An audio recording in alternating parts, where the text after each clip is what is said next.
Recruiting staff. I think, especially the first employee, some people maybe they rush into it because they're desperate for help. And then there's the other sort of person who's really scared of what process to follow to get the right person into the job. So there's two types of people. What do you recommend on getting your first member of staff or recruiting staff? What should you have in place? If you need more hands on deck, so to speak, then you shouldn't let compliance issues about employment law affect that decision. You either need someone or you don't. You've either done your sums or you haven't. And so never let that prevent you from taking anyone on. The choice of that is that if you're an inexperienced manager, you're starting off, you've got your first business, this appointment is so key, you're likely to kind of know someone, and that can be absolutely disastrous, right? So you need to set down what the job description is first off, if you're employing anyone, and then you need to try to find someone that fits the bill with regard to that. Now, basically, if the person doesn't work out, then in the first year of employment, it's a week's notice, and it goes up by a week, right, for each year the person works for you. And as I say, the first 2 years now of employment, effectively, if you were to get rid of that person, would cost you 2 weeks' notice. All right, so if they're not working out, don't hesitate to take action.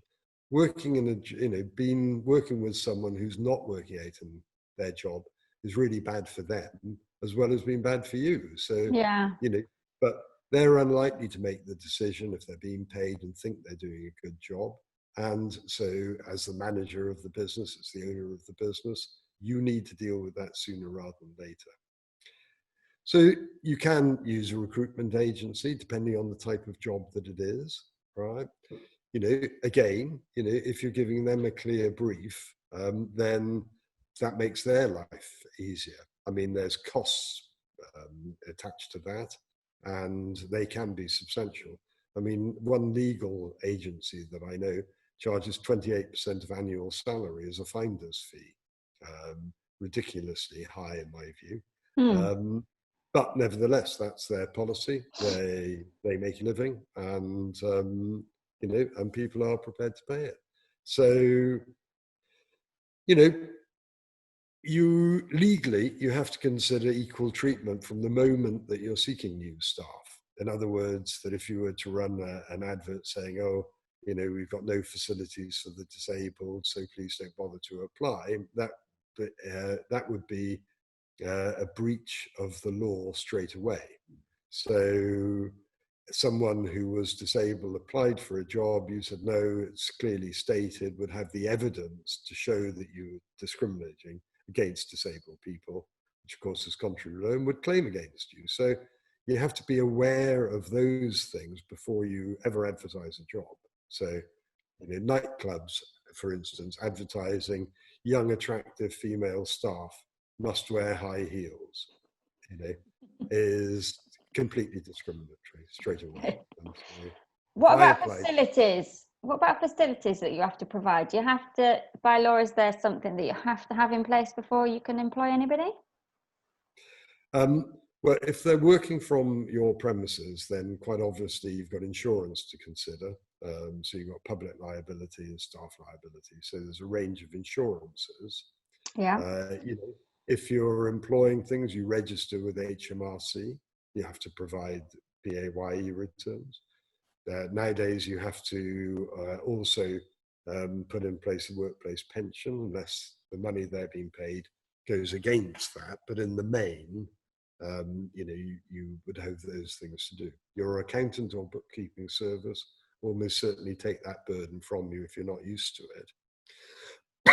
And again, on first employees, often that's a very good way of doing it. Saves you having to set systems up, keeps your focus on the business and keeping them busy.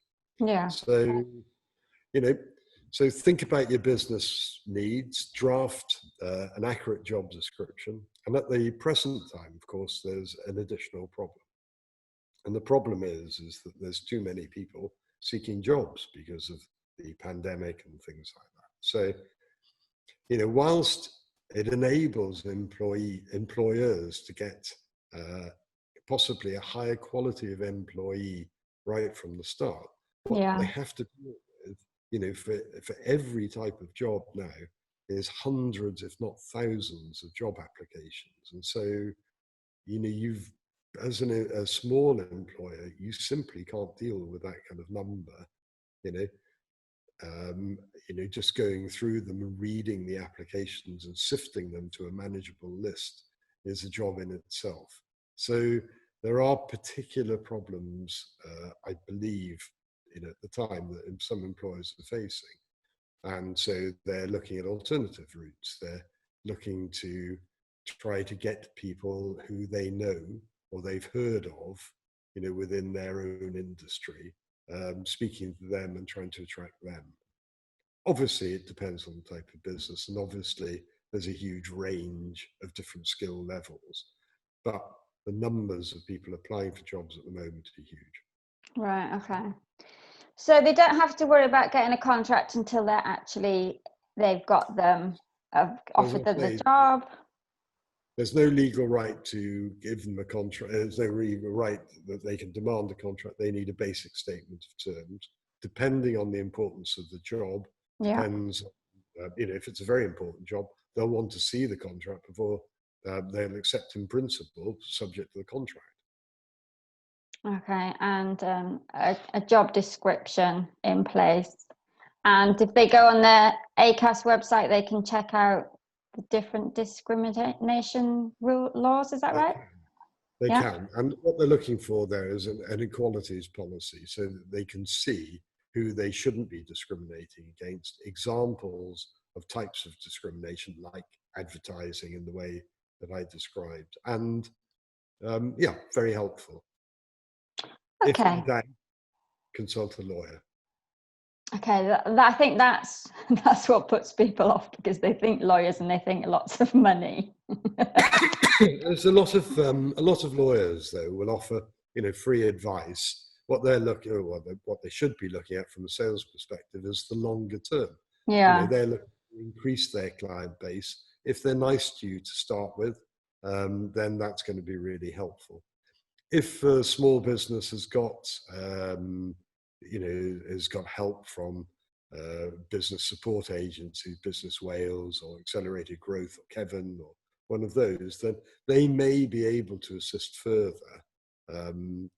At the moment, under one of those programs, I'm advising a startup company who's looking to employ people, salaries of 60 to 100,000 a year, with no previous experience of employing people. And consequently, I'm talking them through how to manage that process. And it's a limited number of employees. They've got to be able to handle it themselves, and particularly at that level. Yeah. I think some people who I know run small businesses, and they're a bit frightened to take on new staff just in case they don't work out, and they don't know how they can let them go as a fact without having some legal battle. I think that scares some people. I can well understand why they'd be scared, but again, they can't expand their businesses. They can't profit from that expansion unless they take people on. It's necessary evil in some ways. Yeah. What you do is you minimize your risk, and within ordinary contracts of employment, as I say, first couple of years considered to be an interview, because the costs of getting rid of that person and the reasons for doing it, are relatively cheap. So, let's say that after a year you decided that the key employee that you took on wasn't suitable for the job, wasn't performing. Maybe their circumstances had changed. Maybe they'd lost interest. And, you'd have a series of interviews who say, well, look, I took you on to do so and so, and you're not doing it.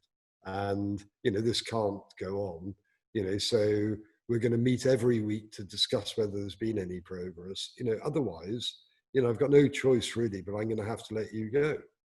right? Now, within the first couple of years, that's fine, because that's, a sensible way for a business owner to behave, And could you put that in the contract then? Could you put in the contract that it was a trial period? So you can put a trial period. It has very little meaning in some ways. Does right? that? Except that the person then thinks, oh, if I get through my first 6 months without being challenged, that's it, I've served my probationary period. But the reality is, as I say, up to 2 years of employment, basically it's the basic terms would be 2 weeks notice. Right, okay. So the law states that the notice period alters as time goes on. So if you've got someone employed for 12 years, you'd have to pay them 12 weeks notice, and that would be the maximum then, so 3 months.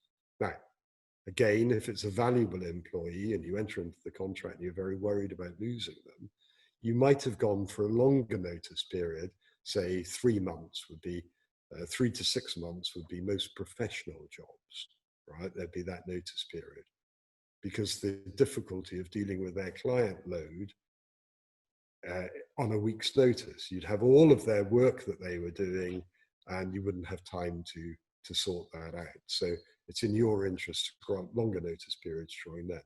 But if the relationship doesn't work out, obviously it's slightly more expensive for you. Yeah. And if you were giving anybody like a disciplinary, like you said, if you spoke to them to say it wasn't working out, should you document that? Always document it. I mean, the stages of that, and again, find the ACAS guidelines, but the stages are quite straightforward. You have an informal meeting to correct their behavior. You can have 1 or 2 of those, depending on what they've done. Right? Do you document the informal?